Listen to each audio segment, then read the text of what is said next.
아유, 한 주 쉬었더니 오랜만에 뵙습니다. 전혀 반가워하시지 않는 이렇게 얘기했는데도 아무 얘기를 안 하시는. 알겠습니다. 반갑죠. 지금까지는 이제 상반기에는 우리가 작년도에 약했던 부분들을 어느 정도 회복하는 분위기였다면 진짜 3월 말 이후에 공매도가 시작이 되고 난 다음에 진검승부는 4월 달부터 아마 시작이 되지 않을까 싶고 이제 난이도가 이제 좀 올라가겠죠. 이제 그때는 진짜 13일 날 또 상법 개정이 국회 본회의에 상정됩니다. 일단 통과가 될 가능성이 높죠. 왜냐하면 야당이 주축으로 끌어올렸기 때문에 이렇게 나가게 되면 요걸 가지고 시장의 반응들이 일단 지주사 쪽들이 부각받지 않을까? 이번 주 주봉이 제일 궁금해요. 어떻게 끝날지.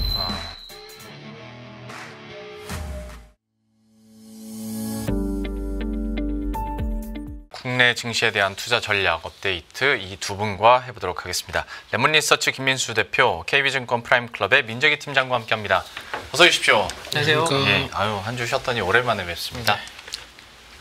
전혀 반가워하시지 않는 이렇게 얘기했는데도 아무 얘기를 안 하시는. 알겠습니다. 반갑죠. 두 분이 워낙 이제 매일매일 방송을 하시니까 저는 두 분을 많이 생각했다라는 얘기와 함께 오늘 시장 얘기나 하시죠. 팀장님, 오늘 시장 어떻게 보셨습니까? 뭐 우려보다는 뭐 그래도 선방했다. 그러니까 네. 미국 증시가 사실은 최근에 조금 부진하거든요. 뭐 지난주 후반에도 겨우 막판에 회복하는 정도의 흐름이었고, 뭐 파월 의장이 뭐 미국 경제는 뭐 괜찮다고 했나요? 네. 뭐 저는 뭐 직접 못 들었는데 어쨌든 뭐 그런 이야기를 뭐 낙폭을 줄이는 이유로 많이 이제 이야기를 하시는데, 어쨌든 겨우 이제 파월 입에 따라서 이제 시장을 조금 살아나는 정도였고, 뭐 사실 그거 아니었으면 또 이제 미국 주간 기준으로 마이너스 하락이니까 우리나라도 오늘 또 좀 쉽지 않다. 그리고 미국이 또 지금 시간 제가 선물은 못 봤는데 오전도 그렇고 오후까지도 3대 지수 선물은 마이너스권이었거든요. 네. 그러면 오늘 우리 코스피에서 외국인 매도가 제 기억으로는 한 4천억 정도 나왔던 것 같습니다. 예. 네. 그러면 뭐 지금 선물인가요? 예. 마이너스 1%씩. 예. 괜히 이야기를 그러니까 지금 안 좋네요, 그죠? 네. 네. 그러니까 저 부분들을 약간 오늘 외국인들 매도까지 감안하면 사실은 우리나라 오늘 뭐 마이너스 났어도 사실은 뭐 크게 이상할 건 없는데, 그럼에도 불구하고 지수는 어쨌든 최근에 미국보다는 선방하는 부분이 맞습니다. 좀 다행인 게 아닌가 싶고, 오늘도 결국은 낙폭이 좀 컸던 쪽에서의 좀 순환매 섹터가 좀 뭐 특징이었던 게 아닌가라는 생각을 좀 할 수 있을 것 같아요. 뭐 삼성전자나 SK하이닉스나 뭐 여기가 강하게 움직였다기보다는, 물론 오늘 LG에너지솔루션이 3% 정도의 강세를 보이긴 했습니다. 예. 뭐 SK온이 뭐 흑자 전환할 수 있다라는 이야기가 뭐 돌긴 돌았는데 그게 저는 진짜 가능한지 사실은 잘 모르겠는데요. 어쨌든 그런 부분이 있었고, 뭐 한 가지만 더 섹터에서 요 화면으로 하나만 짚어드리면, 보시면 지금 에너지 섹터가 양매수 이렇게 눈에 띄는 부분이 있는 것 같습니다. 에너지는 대표적으로 뭐 그냥 우리나라의 정유업종이라고 보시면 될 것 같아요. 그죠? 뭐 S-오일이라든지 네. SK이노베이션 같은 정유업종인데, 뭐 러시아 정유시설이 뭐 또 드론 공격에 뭐 일부 손상을 입었다라고 하니까 그러면 이제 뭔가 이 공급 측면에서 이슈가 생긴 거 아닌가. 근데 지난주까지 중국 관련된 시클리컬이 바닥에서 약간의 이 뉴스 뭐 호재로 인해서 지금 슈팅이 철강, 화학이 막 나왔잖아요. 그렇죠. 야, 그러면 이제 이 정유도 너무 싼 거 아니야? 약간 그런 인식도 있는 데다가 오늘 말씀드렸던 그런 이제 공격에 대한 공급 이슈, 반사 수혜 기대감, 이 부분들도 맞물리면서 뭐 그동안 또 소외되어 있던 업종들이 오늘도 좀 움직이는 정도의 흐름 아니었나, 뭐 이렇게 정리를 좀 해드리면 될 것 같습니다. 예. 대표님께서도 오늘 시장 좀 총평을 해주신다면요. 뭐 장중에 줬던 거 다 뺏는 그런 상황이다 보니까 네. 이번에는 좀 그래도 이제 뭐 다른 거 안 봐요. 뭐 해외 시장 뭐 어쩌고 말고 우리만 보자. 네. 네, 그렇게 가다가 또 좀 막히네요. 한 2,580 정도쯤 가면 막히는 모습들 나오다 보니까 역시 안 돼. 또 자포자기하는 그런 모습들이라고 봐야 될 것 같고요. 그래서 뭐 시장 분위기도 오늘 그냥 그랬습니다. 그냥 뭐 좀 강한 종목이 좀 강했고 섹터는 그냥 주춤한데, 근데 이러다 보니까 일단 지금은 어차피 지수 가려면 대표적인 반도체 2차 전지가 움직여야 되는데 2차 전지 움직였는데 반도체 못 가고 뭐 이런 쪽이 나오다 보니까 계속 시장은 그러면 그동안에 셌었던 그 루저 섹터라고 그러죠. 그러니까 전혀 관심이 없고 저 PBR 0.1, 0.2 거기서 이렇게 막 올라오는 이런 네. 종목들 이거 찾아봐야 되는 거 아니야? 그러면서 오늘만 들은 섹터만 한 5개 돼요. 근데 그래서 어떤 게 대표적으로 있습니까? 얘기하기 왜냐면은 네. 그래서 그래 뭐 관심 있게 딱 보니까 하루 거래량 500주. 예. 또 찾다 보니까 또 하루 거래량 1,몇백 주. 아, 야, 까이 들어가더라도 못 파는 약간 그런 종목들이네요. 그런 게 이제 PBR 0.2배입니다. 네. 네, 1배다 보니까 그렇다고 뭐 적절한 거 아니고, 그리고 또 뭐 소비재 쪽에서도 좀 있고, 그런 쪽에서 내가 먼저 총대를 매느냐, 그렇죠. 아니면 저 누가 이렇게 하면서 그때 에이 같이 움직일 때 그때 들어가느냐 아, 이런 차원인데, 뭐 다들 이제 그런 쪽으로 발견을 합니다. 왜냐면 지금 한 2, 3일 동안에 철강화학 뭐 15% 20% 빡빡 올라가는 거 보다 보니까 그래 정답은 여기야라고 하는데. 다 얘기하고 한 사람 친구들도 안 사요. 그런 거 어떨까 하고 맞아요. 얘기만 하고 있고 그냥 이러고 있는 상황들이다 보니까 아직 뭐 자신 없고 오늘 보니까 거래 대금이 이제 15조도 안 되든가 그럴 겁니다. 한때 또 한 20조까지 막 올라가다가 그러니까 지금 점점 이번 주 이벤트 많다 보니까 관망세도 조금 짙다 이렇게 봐야 될 것 같습니다. 알겠습니다. 업종별로도 그러면 한번 체크는 해보도록 하죠. 이어서 뭐 대표님께서 쭉 해주실 것 같은데 아무래도 그러니까 올라도 실제로 투자가 이어지느냐는 좀 다른 얘기니까 차치하고서라도 오늘 상승하고 하락했던 업종 중에서 그래도 이거는 좀 지속성이 있겠다라고 눈에 띄는 업종군들이 혹시 있었습니까? 오늘 오른 것 중에서요. 예. 미용기기? 모르겠습니다. 뭐 또 이러고 내일 빠지면 다 뭐라고 하실 거예요? 아니요. 근데 저희는 미용기기나 이런 쪽 보톡스 쪽으로는 꽤 저희가 여기에서도 얘기한 지 좀 됐잖아요. 그렇죠. 그래서 좋게 봅니다. 근데 누들은 왜 욕을 하고 계세요? 내일만 빠져봐라. 뭐 이런 눈빛을 아니. 예, 네. 그냥 그렇고요. 예, 그래서 일단 오늘 시장 분위기는 미국이 반등해도 나스닥 선물 약세 뭐 못 움직이죠. 거기다가 중국이 조정을 받습니다. 특히 상위 종합은 그냥 그런데 홍콩 증시가 낙폭이 한 2% 보였었죠. 주말 사이에 CPI가 발표됐는데 네. 마이너스로 발표됐습니다.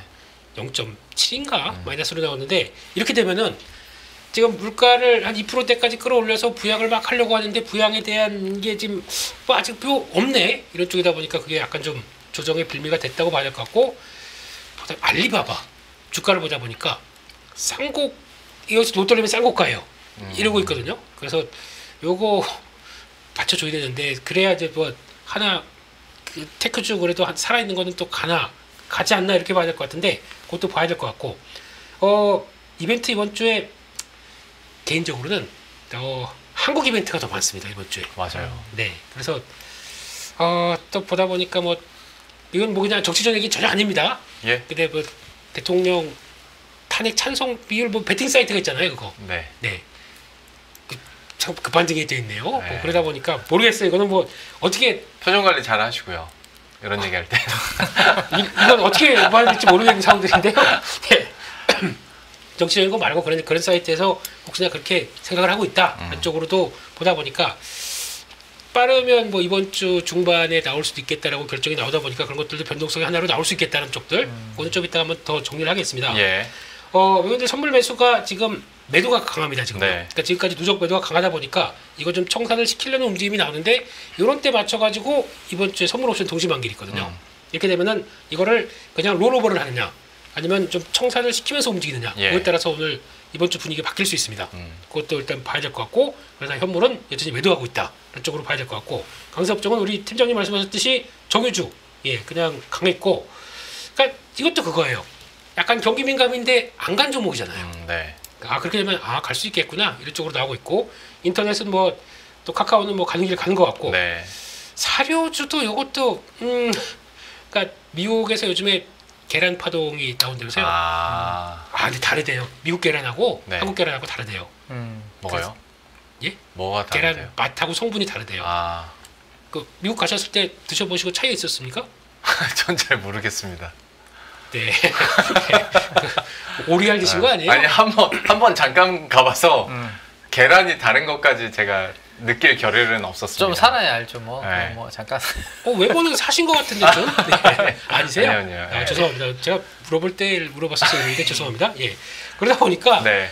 우리 또 이제 거기서 영감 받아서 무슨 뭐 또 그쪽 관련 사료 뭐 이지바이오 이거 갑자기 또 툭 올라오고 뭐 이런 쪽으로 좀 분위기가 나옵니다. 그래서 혹시나 곡물가 가격도 올라가게 되면 영향을 받다 보니까 그래도 관세 또 막 또 때리는 섹터잖아요. 또 중국도 그렇고 그러다 보니까 그런 쪽이고 보험주 오랜만에 강했고 미용기 보톡스 쪽은 금요일날 좀 툭 주저앉다가 오늘은 더 약간 세게 나오기 시작하네요. 그래서 이쪽들은 역시나 지난번에 그거 한번 봤었죠. 외국인들이 와서 어디다 돈을 많이 쓰느냐라고 봤었을 때 그 성형외과를 역전한 이 금액 그렇게 되면 예, 이런 것도 봐야 되겠다는 쪽들이 이제 조금씩 더 아이디어가 나오는 것 같고요.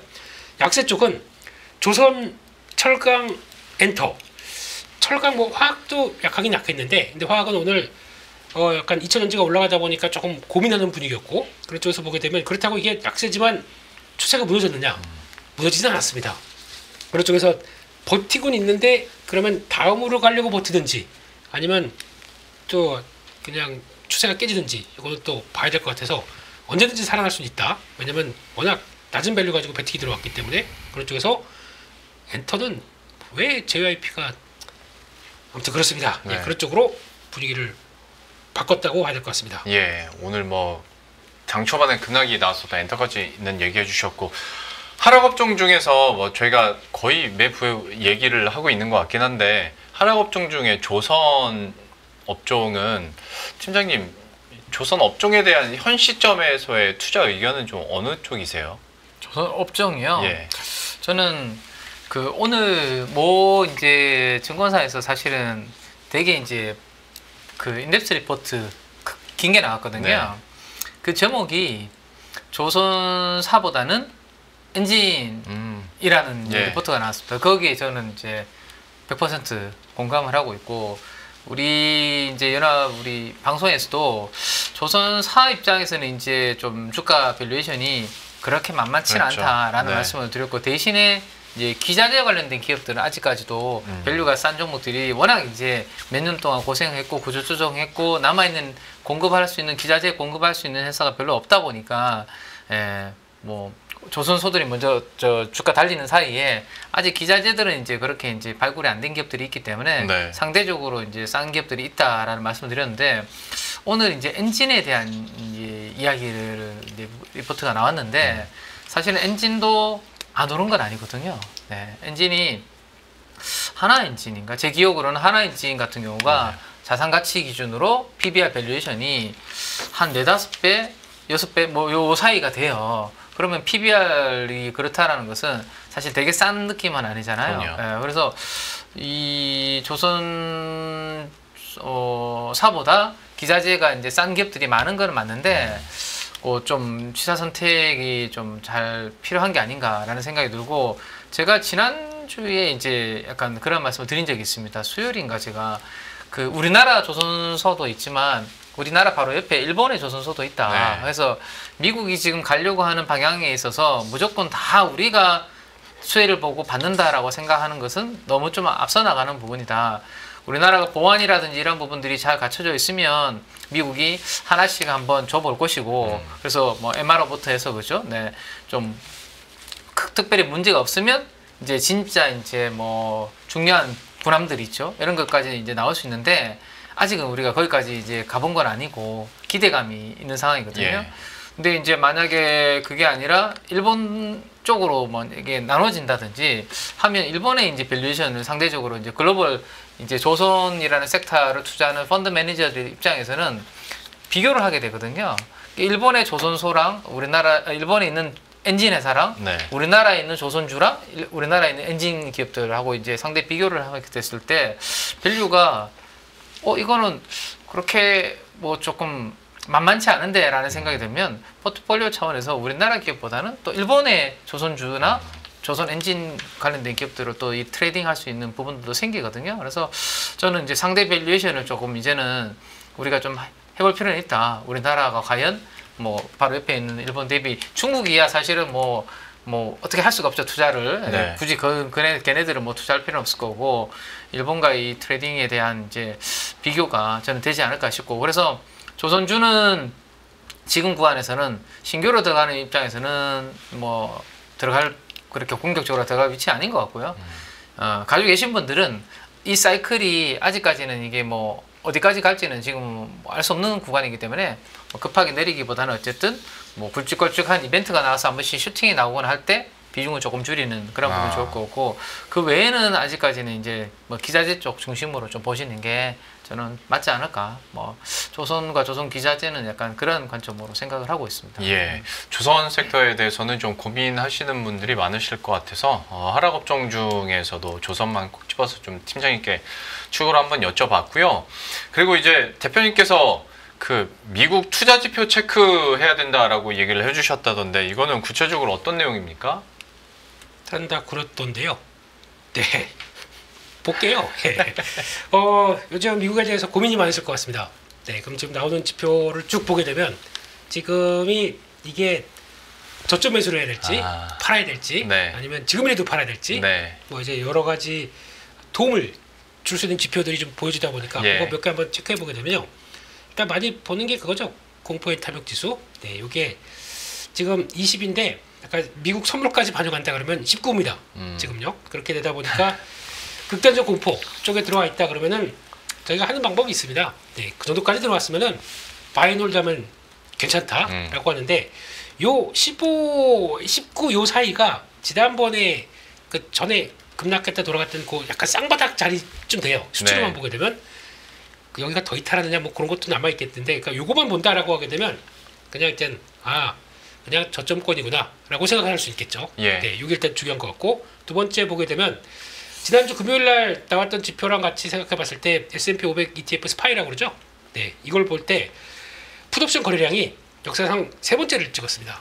그렇다는 얘기는 이거 잘 보시게 되면 2023년 3월 달에 한 번, 여기가 이 자리입니다. 그리고 또 2022년 9월 달에 한 번, 그리고 3월 달에 한 번, 그 다음에 지금 이번에 한 번. 그러니까 지금 레이쇼로 보게 되면 거의 극점까지 한번 찍은 모습들이죠. 네. 그때 어떤 변화가 나왔냐면은 찍고 일단 턴은 했습니다, 다들. 턴은 했는데 여기 잘 보시게 되면은 이때는 쌍바닥. 이때는 찍고 한 번 더 밀렸다가 돌아가고 이런 미세한 변화는 좀 있어요. 네. 근데 그러니까 이게 콜풀 레이쇼가 풋이 뭐 급증했다고 그래서 이게 이제 이쪽으로만 사람들이 다 몰려가다 보니까 이제 바닥이구나라고 생각하시면 안 돼요. 예, 거의 저점은 맞다. 하지만 거기서 변동 터지는 거는 감안해야 된다. 이렇게 보는 게 더 맞다고 말할 것 같습니다. 예. 그러니까 아까 그 공포 탐욕 지수와 연관돼서 보게 되면 저점권은 저점권인 것 같은데 근데 변동성은 살아있다. 그걸 얘기하는 게 요거죠. 빅스 지수죠. 이거를 보통 보게 되면은 빅스 지수 저희가 분석할 때 이제 거의 이제는 뭐 한 자릿수 들어가는 때도 없죠. 작년 같은 경우는 뭐 거의 한 자릿수까지 들어갔다가 네. 거의 계속 차곡차곡 올라오다 보니까 그냥 뭐 거의 이거는 뭐 내놓으라는 쪽이 됐었는데 이제 딱 언제부터 턴했냐면은 트럼프 대통령 당선하면서부터 한 10대 중반에서 딱 턴하기 시작했습니다. 그러고 나서 시장의 변화는 그러니까 이게 빅스라고 해서 저희가 잘못 생각하는 게 이거 구성하는 식 보게 되면은 시그마 뭐해서 이렇게 다 들어가는 게 콜풋하고 이거 다 들어가서 되게 복잡합니다. 예. 들어가는데 중요한 거는 이거 시장이 갑자기 급등해도 빅스는 올라갑니다. 그러니까 변동성이다 보니까요. 네. 무조건 하락하는 데 베팅하는 거 아니거든요. 네. 근데 일단 지금은 방향성과 같이 움직이는 변동성이다 그러면 하락과 같이 연결되는 쪽들이 많은 거겠죠. 근데 잘 보시게 되면은 올라오는 패턴들이 이게 갔다가 일반적인 조정이면 툭 밀리는데 그게 아니라 해서 이렇게 계단식으로 올라와요. 예. 잘 안 빠집니다. 그렇다는 얘기는 여러 가지 심리적인 변화도 같이 있겠지만은 지금 중요한 20대가 안착이 돼버렸어요. 이렇게 되기 시작하게 되면 일단 지난번 고점대가 21, 2 뭐 정도가 있는데 여기서 그러니까 지금 안 빠지는 거죠. 네, 이렇게 되면은 지난번 이제 고점을 찍는다라고 했을 때 저희가 보통 평균적으로 느꼈을 때는 막 툼에 나오고 네. 와 이거 진짜 큰일 났네라고 했을 때가 30에서 40대 정도쯤 갈 때가 그때가 이제 거의 단기 투매가 강하게 나옵니다. 근데 그런 것까지 이번에 갈 수 있겠느냐가 이제 그런 것까지 가겠느냐가 문제인데 지금 나오는 상황으로 보게 되면은 안 밀리게 되면 한번 시도도 나올 거 아닙니까? 그럴 가능성이 있다 보니까 지금 시장에서 주저주저하는 모습들이죠. 그래서 이런 걸 보게 되면은 그러니까 결론적으로 말씀드리게 되면 가격 메리트 들어왔다. 네. 저점대에 대한 생각이 들어왔다. 근데 여기가 끝이겠느냐? 이거에 대한 분위기가 아직은 확실치 않다 보니까 시장이 자신 있게 뭐 원래 금요일 날 패턴만 보게 되면 쭉 밀렸다가 빨간 도지 딱 나왔다. 양봉 도지 나왔다 그러면 그거 시장에서는 와 바닥 신호 이렇게 해석할 수는 있습니다. 근데 지금 그런 분위기가 아니죠 지금요. 그래서 이런 미세한 것들 보게 되면 아직 그렇다. 그리고 또 조금 이따 보겠지만 미국 행정부 트럼프 행정부의 입장은 이쪽과 좀 다르기 때문에 주식시장에 대해서 관심이 많은 상황이 아니기 때문에 그것까지 본다 그러면 일단 준비는 하자. 준비는 하는데 아직 눈치 좀 보면서 준비하자. 그렇게 봐야 될 것 같습니다. 그 공포지수랑 빅스지수 얘기 나온 김에 이거는 팀장님께도 한번 여쭤볼게요. 그러니까 통상적으로 전혀 뭐 들어맞는다라는 건 아닌데 공포지수 같은 경우에는 꼭 극단적 공포가 아니라 공포 정도만 와도 이제 분할 매수 얘기하시는 분들이 많고 빅스지수는 뭐 통상적으로 한 30 넘어가면 그때는 그래도 이제 끝에 왔으니 분할 매수 또 얘기하시는 분들도 많고 하는데 이제 항상 뒤에 대표님께서 남겨주신 건 자리는 알겠는데 뒤에가 어떻게 될지 모르는 지금 상황이긴 하다 얘기를 해주셨거든요. 네. 팀장님께서는 현 시점에서의 뭐 이런 메리트들이나 시장에 대한 공포를 봤을 때 분할 매수 뭐 어떤 종목이냐에 따라 다를 수는 있겠습니다만은 충분히 가능한 시기라고 보세요. 좀 어떻게 보세요? 충분히 가능한 시기. 이게 참. 그러니까 섹터별로 종목별로 좀 다 다른 것 같아요. 네. 그러니까 좀 많이 올라가 있는 주식은 그 섹터들은 좀 부담스러운 것 같고요. 네. 예를 들어서 이제 트럼프 트레이드 관련주들, 뭐 아까 조금 전에 질문 주셨던 우리 앵커님 질문 주셨던 조선, 그 다음에 뭐 대표적으로 또 방산이라든지, 그 다음에 LNG 뭐 이런 쪽들이 좀 트럼프 트레이드 관련된 종목들이잖아요. 그들은 사실은 지금 관해서 지금도 자신 있게 좀 강하게 비중이 실어도 되느냐라고 했을 때 저는 쉽게 말씀드리기 어려울 것 같거든요. 네네. 그들은. 근데 오히려 반대로 그 아까 좀 루저라는 표현을 쓰셨잖아요. 섹터에 대해서. 네. 그 일부 루저 섹터들 있죠. 많이 지금 내려와 있는 섹터들은 오히려 거기는 더 잃을 것만 없다라면 오히려 그쪽이 트레이딩하기에는 조금 부담 없는, 물론 거기는 실적이나 아직까지 그런 변화가 크게 나타나거나 그런 거 아니거든요. 네. 근데 이게 이제 예를 들어서 중국이 철강에 감산을 한다고 하네. 예. 지금 철강이 우리나라가 몇 년 동안 제일 힘들었던 이유 중에 하나가 중국의 그 공급 과잉. 그래서 이제 걔네들 내수에서 소화가 안 되니까 밖으로 자꾸 나오는 거잖아요. 그 나오는 것들이 싼 게 돌아다니니까 우리나라의 철강 기업들을 힘들게 만드는 그게 있는데, 걔네들의 이제 공급을 줄인다고 하니 표면적으로 뭔가 아직까지 달라지는 게 보이지는 않지만 그러면 그래도 철강 회사들이 좀 숨통은 튈 수 있겠네. 이것만으로도 주가가 튀는 것처럼 3월 31일인가요? 3월 말에 어쨌든 공매도가 재개가 되지 않습니까? 그러면 이제 시장의 색깔이 바뀔 가능성을 계속 추적은 해야 될 것 같아요. 네. 무슨 이야기냐면 방금 말씀드렸던 많이 오른 주식들, 물론 밸류가 수반이 안 되고 실적이 수반 안 된 기업들이 대상이 될 수 있겠어. 공매도에. 네.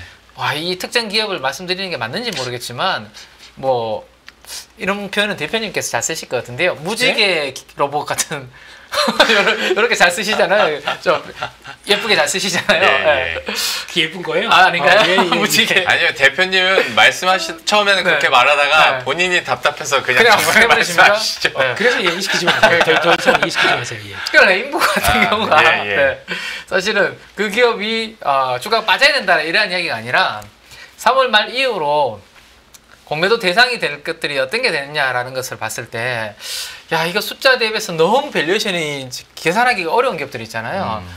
그런 기업들은 사실은 타켓이 될 수 있죠. 그게 아니라 이제 어느 정도 근데 밸류가 좀 뒷받침이 되고 하는 기업들은 그나마 다행일 수 있는데, 그래도 주가가 많이 올라 있으면 약간의 노이즈만이라도 생기면, 예를 들어서 조선을 말씀드리면 지금까지는 후판 가격이 싸고 중국의 철강이 싸기 때문에 사실은 이제 중국 것 좀 쓰면서 마진을 많이 남기는 그게 가능했는데, 이제는 중국도 그렇게 되면서 전체적으로 철강 가격 자체가 좀 올라오게 되면 과거에 봤던 이제 마진보다는 약간 줄어드는, 물론 여전히 조선은 이제 배 가격이 비싸고 아직까지 높은 가격에서 팔고 있기 때문에 남는 마진이 있기 때문에 지금 뭐 주가가 유지되고 있긴 한데, 어쨌든 많이 오른 기업들은 약간의 노이즈만 생겨도 흔들릴 수 변동성이 커지게 되고, 반대로 지금까지 많이 빠져 있는 주식들은 약간의 호재만 생겨도 주가가 튈 수 있는 그런 상황이 있기 때문에 이 숏 입장에서 쉽게 하기는 좀 머뭇거릴 수 있는 부분도 생길 수 있거든요. 그래서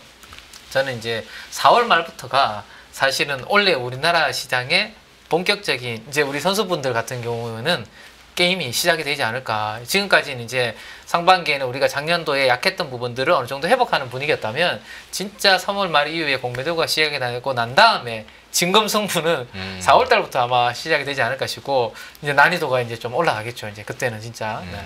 그래서 그런 부분으로 생각해서 오히려 지금 남들이 안 쳐다보지만 좀 소외돼 있고 근데 여기서도 더 나빠질 게 없는 그런 섹터가 있다라면 오히려 그런 쪽을 한 번씩 좀 쳐다보고 이미 좀 많이 올라가 있는 부분들에 대해서는 좀 조정을 좀 기다리는 게 어떨까 뭐 이렇게 저는 보고 있습니다. 네. 시장의 공포가 좀 그게 달했을 때 우리가 관심 갖지 않았었던 또 소외주들을 좀 볼 필요가 있다라고 얘기를 해주시면서 또 반대로 한국 증시에 대한 그리고 조선 섹터에 대한 이야기들이나 그 이외의 철강이나 관련한 포인트들을 짚어주셨는데요. 그 앞에서 대표님께서도 뭐 잠시 후에 하겠다고 예고까지 해주셨으니까 이번 주에 워낙 이벤트들이 많아요. 진짜 정치적인 이벤트들도 있고 경제에 관련된 이벤트들도 많이 있는데 과연 이게 시장에 어떤 영향을 주게 될지 그리고 그러면 그 이벤트들을 다 넘긴 다음에 우리가 좀 적극적으로 나서야 되는 건지에 대해서 좀 판단이 필요할 것 같습니다. 이벤트 한번 싹 정리를 해주시겠어요, 대표님께서?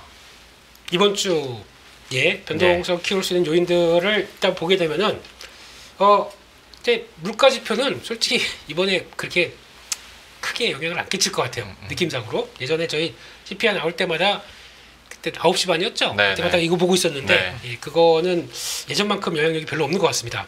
그거 아니어도 지금 시장에서 더 영향을 끼칠 게 제가 보기엔 요거 같습니다. 미국 정부의 셧다운. 이때가 미국 정부에서 셧다운이 가장 오래 있었던 기간이 트럼프 1기 때였습니다. 네.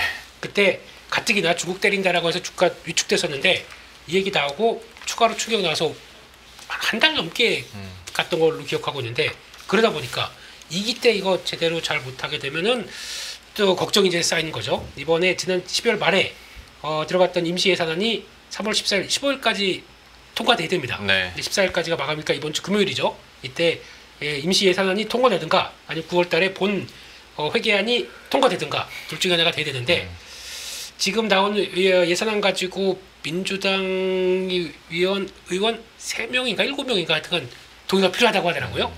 네, 근데 지난번에 국회 트럼프 대통령 국회 연설할 때 보시면 아시겠지만 이쪽 반쪽은 거의 이러고 있었습니다. 이러고 있던 분위기였기 때문에 찬성을 해줄까요?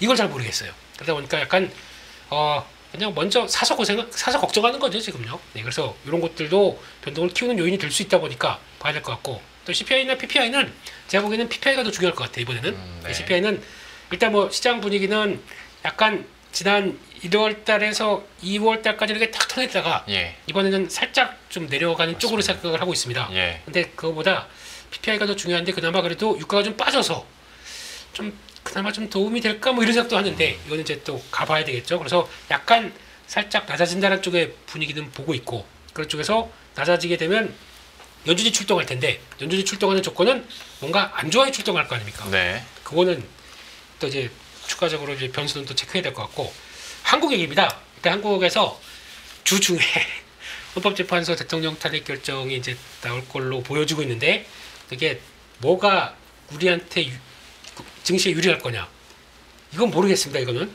그냥 변동이 결정 나고는 좀 출렁일 수는 있겠다라고 봐야 되겠죠. 그래서 그거 그 다음에 뭐 출렁인 건 좋은데 종가상으로 어딜 갖다 놓는지가 중요할 것 같아요.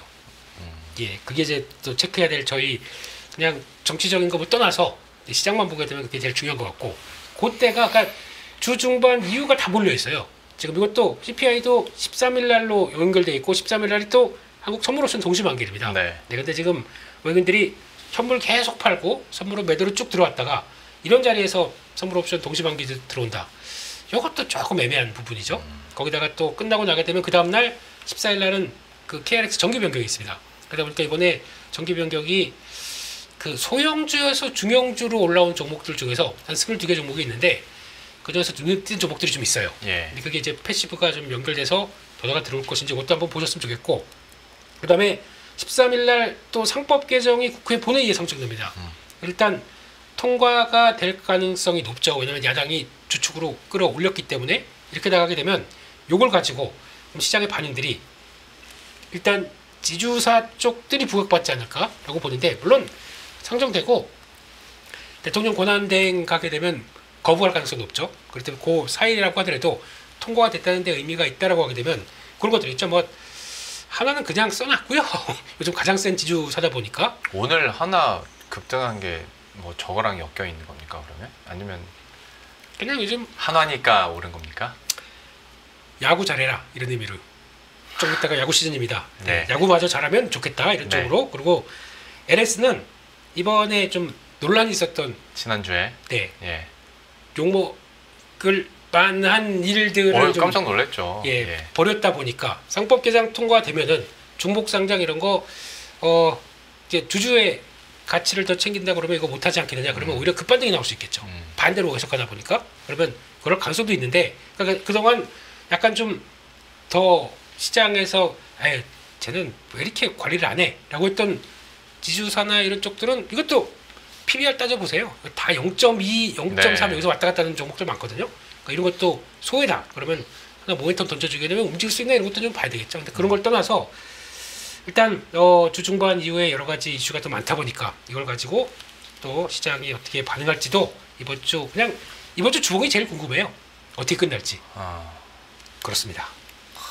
아무래도 진짜 뭐 3번도 그렇고 5번도 그렇고 정치적인 이슈 이벤트가 어떻게 되느냐에 따라서 시장의 분위기도 좀 갈릴 수 있을 것 같은데, 어떤 결과가 더 유리하냐는 질문은 하지 않겠습니다. 정치 방송 가서 하세요. 그쪽 가서 대표께서도 하세요. 방송을 계속 하셔야 하기 때문에 네.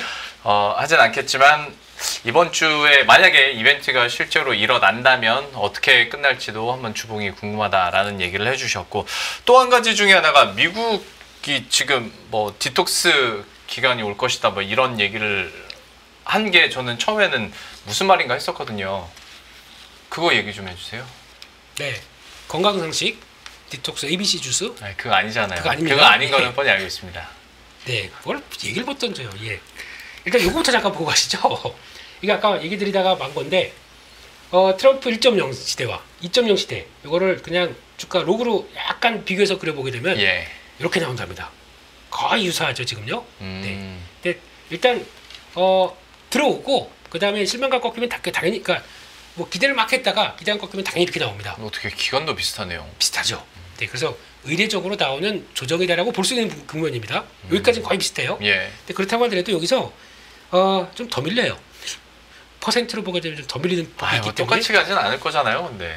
이렇게 갔다 이렇게 올 수도 있는 거고. 네. 예, 그런데 트렌드는 그렇게 가게 되면 일단 지금이 그래서 근데 각도는 더 가팔라요 지금요. 예, 그래서 그래서 그렇구나라고 생각을 하는데, 그러면 이게 다 마무리되고 이렇게 되고 오는 요 시점들이, 그러니까 지금 시점만 보게 되면은 3월 달엔 저점 나온다라고 분위기를 볼 수 있습니다. 이렇게 되면은. 네, 근데 그걸 보았을 때 이번에 그래도 하나의 수장이라고 하는, 또 경제 쪽의 수장이라고 하는 베센트 재무장관의 어떤 한 1시간 동안 넘게 인터뷰를 했던 내용들을 정리해 보게 되면 이 내용들입니다.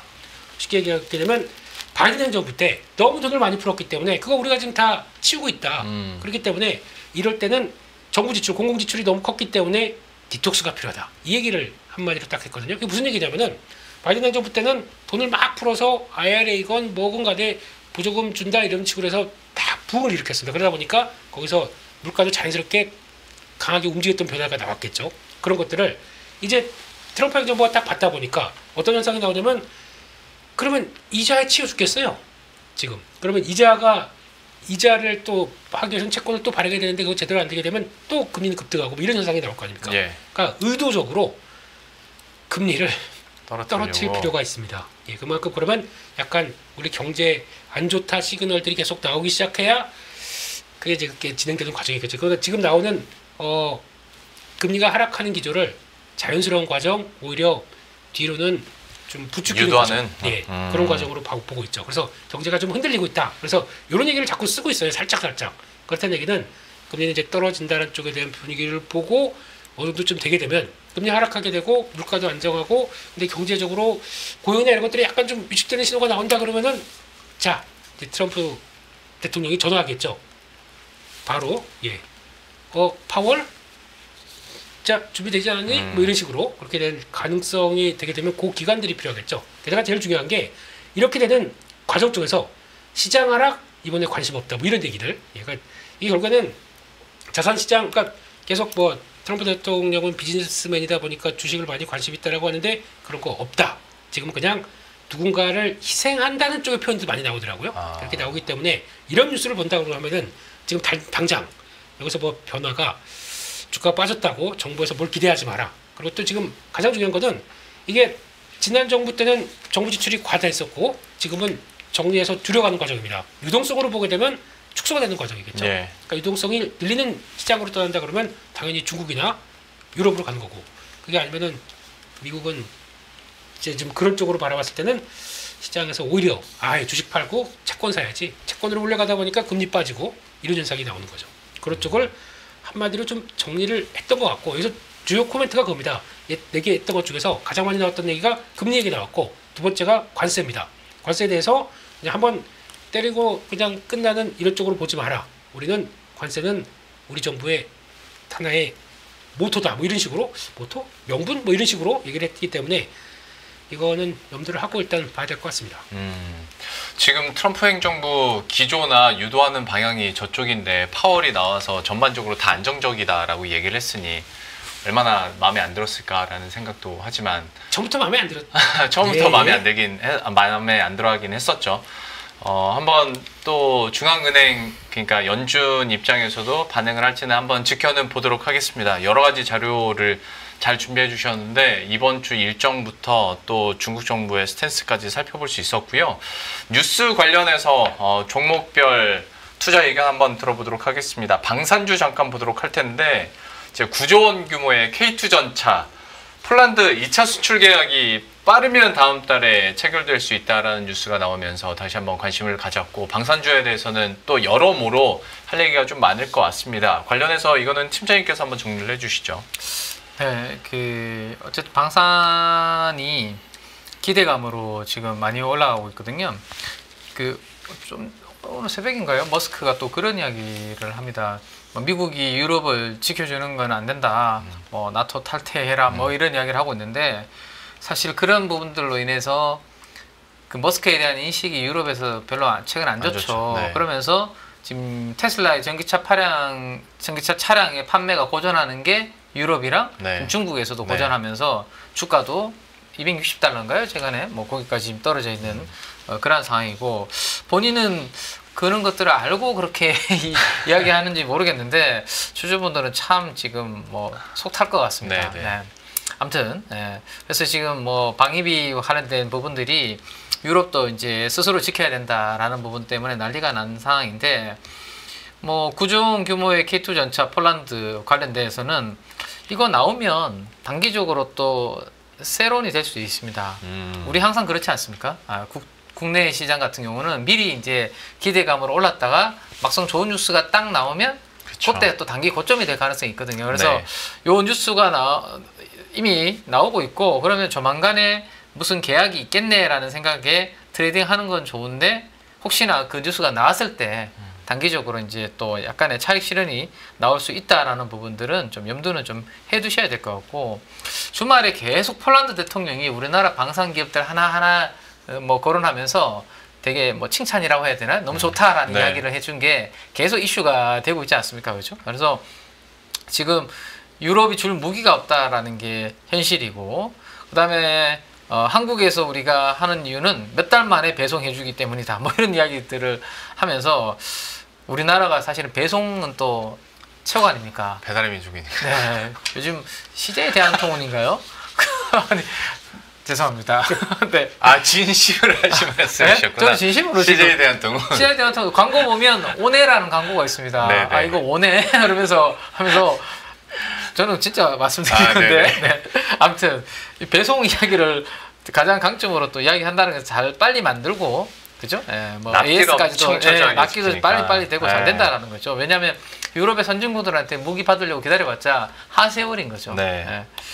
자, 근데 지금 유럽의 제조업이 흔들리고 있다라는 이야기가 나오고 있습니다. 그래서 금리 인하하고 최근에 유로화 강세 보이는 게 유럽은 금리 인하하고 재정을 좀 이렇게 한다고 하니까 앞으로 경기가 좋아지겠네라는 기대감으로 유로화가 강세를 보이는 거거든요. 네. 근데 지금 미국은 반대로 가고 있거든요. 지금 돈을 쪼고 감원시키고 이러니까 네. 상대적으로 달러 바스켓 내에서 유로 강세, 엔화 강세 되니까 달러는 지금 103까지 빠지는 그런 흐름이거든요.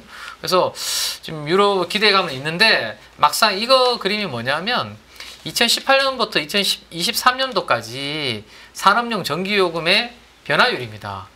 전기요금의 예. 전기가격. 근데 지금 보시면 대부분의 전기요금이 큰 폭으로 오른 나라들은 지역은 다 유럽 국가들입니다. 그래서 이게 참 뭔가 공장을 지어서 제조업을 부흥시키려고 한다고 하더라도 이게 경쟁력 원가 측면에서 중국이라든지 한국이라든지 이런 나라 대비해서는 유럽이 쉽지 않다. 네. 그래서 방산도 결국에는 그러면 기존에 이 방산을 내가 하고 싶다고 하더라도 이제는 새롭게 경쟁력이 안 되기 때문에 지금 잘하고 있는 우리나라한테 손을 내밀 수밖에 없다라는 거죠. 그래서 이 K2와 관련된 이 서플라이 체인이 엔진 만드는 회사, 변속기 만드는 회사, 뭐 이러한 기업들 강세를 최근에 좀 보여주고 있는데 저는 오늘 조금 다른 이야기를 좀 드려보고 싶은 게 이 콜비 미 국방차관 지명자라는 분이 일본 국방비도 GDP의 3%로 올려야 된다. 뭐 이런 이야기를 네. 지금 하고 있거든요. 그러면 이 국방비를 지금 다 올리는 거잖아요. 유럽도 지금 국방비에도 그렇죠. 다 올리면 그 돈이 어디서 나오냐라는 것을 한번 생각을 좀 해볼 필요가 있지 않을까라는 겁니다. 그러니까 엄청난 큰 돈이 들어가는데 그 돈을 정부가 마련하려면 제가 봤을 때는 크게 두 가지밖에 없는 것 같거든요. 국민들한테 세금을 엄청나게 거두거나 예. 아니면 그 돈을 조달하는 데 있어서 국채를 막 찍어내거나. 네. 근데 다들 포퓰리즘을 생각을 하고 있기 때문에 함부로 국민들 일본은 주머니에서 힘들죠. 네, 돈을 빼낼 수는 없죠. 예. 그러면 제가 봤을 때 유럽도 그렇고 일본도 그렇고 국채를 대규모로 찍어내서 그 돈을 가지고 뭐 방위비 쓰는데 좀 조달하는 부분에 네. 할당을 하지 않을까라는 생각입니다. 그러면 채권이 엄청나게 이제 늘어난다라는 거잖아요. 그럼 흔해지면 그만큼 값어치는 떨어지는 것이고 반면에 이제 채권 가격이 떨어지면 우리가 아는 것처럼 금리는 위로 올라가는 그런 구간이죠. 그럼 금리도 올라가고 있는데다가 지금 일본의 물가가 한 4% 정도 전후가 되는데 지금 10년물 금리가 1.5%입니다. 물가 잡으려면 금리는 더 앞으로 인상을 해야 되지 인하해야 되는 건 아니거든요. 그래서 이런 부분들을 감안하면 오히려 그러니까 보험사들 금리가 계속 올라가야 되는 구간에 있어서 수혜는 보험사들이 좀 볼 수 있다. 보험사들. 네, 보험사들. 근데 우리나라는 사실은 이번에 금리 인하했고 뭐 약간 그게 흐름이 상법 개정 관련해서 오늘 좀 움직인 거고 약간 안 맞긴 한데요. 어쨌든 일본과 유럽처럼 금리가 가는 방향에 있는 나라들은 약간의 금융 보험회사들이 이런 부분들을 수혜를 좀 볼 수 있기 때문에 혹시나 글로벌 투자하시는 분들은 방산 그러면 네, 돈 땡기네? 그러면 금리 올라가겠네? 그러면 그 수혜주 이렇게 한번 생각해 보시는 것도 아이디어가 되지 않을까 그렇게 정리를 좀 해드리겠습니다. 방산에서 한번 쿠션을 딱 맞고 보험 쪽으로 갔습니다. 이쪽으로도 한번 투자 아이디어 저희가 한번 받아가 보도록 하겠고요. 오랜만에 해봅니다. 김민수의 30초 방산주입니다. 또 애매하게 나오네요. 네네. 주말 사이에 얘기 많이 나왔었습니다. 일본 보험주 관심 있게 보라. 예. 얘기 중에 하나가 또 얘기 안 하신 것 중에 일본 보험주는 정부에서 그 예전에 5년 10년 전에 정부 관련된 종목들 미리 바스켓으로 해서 갖고 있어라. 네. 그런 게 있습니다. 그거 이번에 만기가 돼서 팔게 됩니다. 그러면 매각하게 되면 현금 들어오겠죠. 그런 쪽에서 보게 되면 일본 보험주는 좋은데 100주 단위로 살 수 있겠습니까? ETF를 봐야죠. 이상입니다. 둘 다 방산주였지만 결론이 두 분 다 보험주로 하니까 진짜 더 봐야 될 것 같은 느낌적인 느낌입니다. 보험주에 대해서 한번 보도록 하겠습니다. 관련된 ETF도 한번 찾아보면서 스터디 해보도록 하겠고 두 분과는 시간 관계상 여기서 인사드리도록 하겠습니다. KB증권 프라임클럽의 민재기 팀장, 레몬리서치 김민수 대표와 함께했습니다. 말씀 고맙습니다. 네, 그럼 저희도 여기서 인사드리도록 하겠습니다. 오늘 하루도 고생 많으셨고요. 저희들은 내일 저녁 7시에 다시 찾아뵙도록 하겠습니다. 시청해주신 여러분 고맙습니다. 안녕하세요. 이승입니다. 더 많은 영상을 보고 싶으신 분들은 화면 오른쪽에 있는 구독 버튼을 눌러주시기 바랍니다. 그리고 영상을 보시면서 좋아요는 필수인 거 아시죠? 항상 인포맥스 라이브를 사랑해주셔서 감사합니다.